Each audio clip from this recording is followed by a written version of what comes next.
ఇప్పుడు మనము విశ్లేషిద్దాం. ఇవాళ ఫస్ట్ ముహూర్తం తీసుకుందాం, జాతకాలు పక్కన పెడదాం. నాగచైతన్య, సమంత, శోభితా ధూళిపాల జాతకాన్ని పక్కన పెట్టి ఇవాళ మాత్రమే జరిగినటువంటి ముహూర్తాన్ని విశ్లేషిద్దాం. ఇది బేసిక్ గల్లీలో ఉండే జ్యోతిష్యుడైనా చెప్పగలుగుతాడు. సో దీనికి వేణుస్వామి లాంటి జ్యోతిష్కుడు అవసరం లేదు. ఎవరైనా బేసిక్ హిందూ మతం తెలిసి శాస్త్రం తెలిసిన వాళ్ళు చెప్తారు. ఈ రోజు జరిగినటువంటి ముహూర్తము ఉత్తరా నక్షత్రంలో జరిగినటువంటి ముహూర్తము. ఈ రోజు ఉత్తరా నక్షత్రం ఉంది. ఇవాళ పొద్దున 9:42 సో ఈ రోజు జరిగినటువంటి ముహూర్తం ఉత్తరా నక్షత్రము. అలాగే లగ్నం వచ్చి ఇవాళ కన్యా లగ్నం అయింది. మన ముహూర్తం కనుక తీసుకున్నట్లయితే ఇది ముహూర్తము. సో ఇది కన్యా లగ్నం అయింది. సో మేషం, వృషభం, మిథునం, కర్కాటకం, సింహం, కన్యా లగ్నం అయింది. జనరల్గా వైవాహిక జీవితానికి సంబంధించి ఎంగేజ్మెంట్ అయినా సరే, వివాహమైనా సరే, 7th హౌస్ కళత్ర స్థానం అనేటువంటిది ఖాళీగా ఉండవలెను. ఇక్కడ ఎవరున్నారండి? రాహు ఉన్నాడు. ఇక్కడ 7వ స్థానంలో రాహు ఉన్నారు. కళత్ర స్థానము అంటారు దీన్ని. కళత్ర స్థానము అంటే వైవాహిక జీవితంలో భార్యాభర్తలు విడిపోవడము, గొడవలు జరగడము, సంతానం లేకపోవడము, యాక్సిడెంట్ జరగడము, ఇలాంటి అన్నీ కూడా ఈ కళత్ర స్థానం వల్ల ఏర్పడతాయి. మరి లగ్నంలో చంద్రుడు, కేతువు, అలాగే 12వ స్థానంలో ముహూర్తం పెట్టినటువంటి 12వ స్థానంలో శుక్రుడు మరియు బుధుడు. సో ఒక్కసారి ఆలోచన చేయండి. అన్నిటికంటే ముఖ్యం శని దృష్టి 12వ స్థానమైనటువంటి బుధుడు, శుక్రుడి మీద ఉంది ఇవాళ పెట్టినటువంటి ముహూర్తము.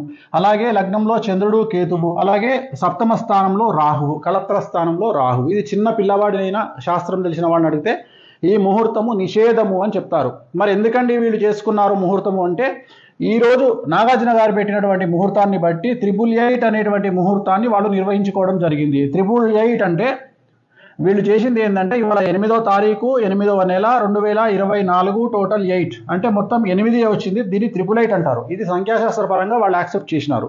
సో మనమేం తప్పు పట్టట్లేదు వాళ్ళని, వాళ్ళ ఇష్టం. ఈ ముహూర్తం అయితే నిషేధము. ఈ ముహూర్తము ఇవాళ నిశ్చితార్థానికి పనికిరానటువంటి ముహూర్తంలో వీళ్ళు చేసుకోవడం జరిగింది. నేను గతంలో మరి నాగచైతన్య, సమంత జాతకాన్ని ఎందుకు విశ్లేషించి విడిపోతారని చెప్పినప్పుడు చాలామంది నన్ను బండబూతులు తిట్టినారు, విమర్శించినారు. ఇక మీదట ఈ వీడియో విమర్శించే వాళ్ళు కూడా ఒకసారి నేను పెట్టిన వీడియో చెక్ చేసుకోండి, సమంత, నాగచైతన్యది. మరి వాళ్ళిద్దరి కాంబినేషన్, సమంతది మేషరాశి, నాగచైతన్య గారిది కర్కాటక రాశి. సమంత గారు అమావాస్య నాడు పుట్టడం జరిగింది.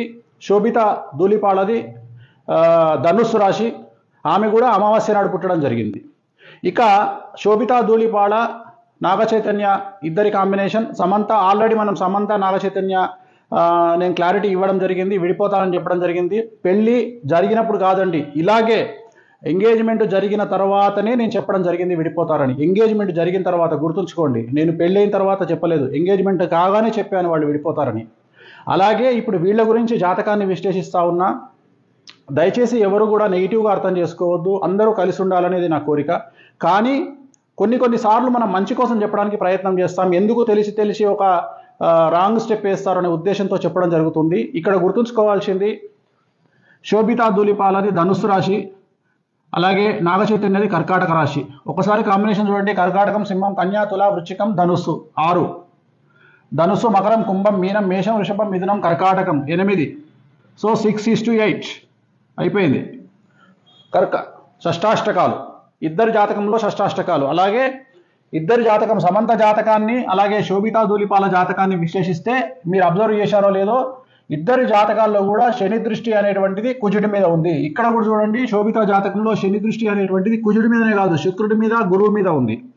సో వీరి జాతకంలో 2027 నుండి సమస్యలు ఉండే అవకాశం ఉంది. 2027 వరకు సో బాగానే ఉంటుంది వ్యవహారం. 2027 నుండి వైవాహిక జీవితంలో సమస్యలు అనేటువంటి ఏర్పడతాయి.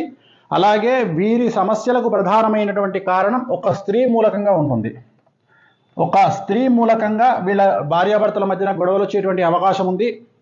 సో వీళ్ళ జాతకంలో నా అల్టిమేట్ స్టేట్మెంట్ ఏంటంటే, శోభిత ధూళిపాల మరియు నాగచైతన్య జాతకంలో షష్టాష్టకాలు అయినాయి. మీరు కావాలంటే చూసుకోండి, షష్టాష్టకాలు అయినాయి. ఆ ఒక్కటే కాదు, పర్సనల్ జాతకాలు కలవకపోవడమే కాదు, ఇవాళ పెట్టినటువంటి ముహూర్తం కూడా మంచి ముహూర్తం కాదు.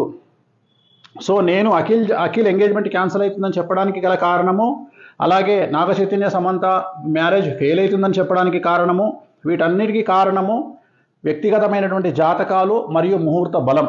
అంతే తప్ప నాకు వ్యక్తిగతంగా ఎవరి మీద ద్వేషం అనేటువంటిది ఉండదు. దయచేసి ఈ విషయాన్ని అర్థం చేసుకోండి. నేను ఒక జ్యోతిష్కుడిగా మంచి కంటే కూడా చెడు చెప్తే జాగ్రత్త పడతారు అనే ఉద్దేశంతో చెప్తా ఉన్నా. ఇప్పుడు కూడా చెప్పడానికి గల కారణాలు ఏమిటి అంటే, అట్లీస్ట్ వీళ్ళు ఏమైనా నివారణ కార్యక్రమాలు మీకు సంబంధించినటువంటి మీ జ్యోతిష్యులను మీ పండితులను కనుక్కొని ఏ దేవాలయంలోనైనా వీటి నివారణ కార్యక్రమాలను మీరే జరిపించుకోండి. పెళ్లికి ముందు జరిపించుకోండి. 10 కాలాల పాటు పిల్లా పాపలతో హాయిగా ఉండండి.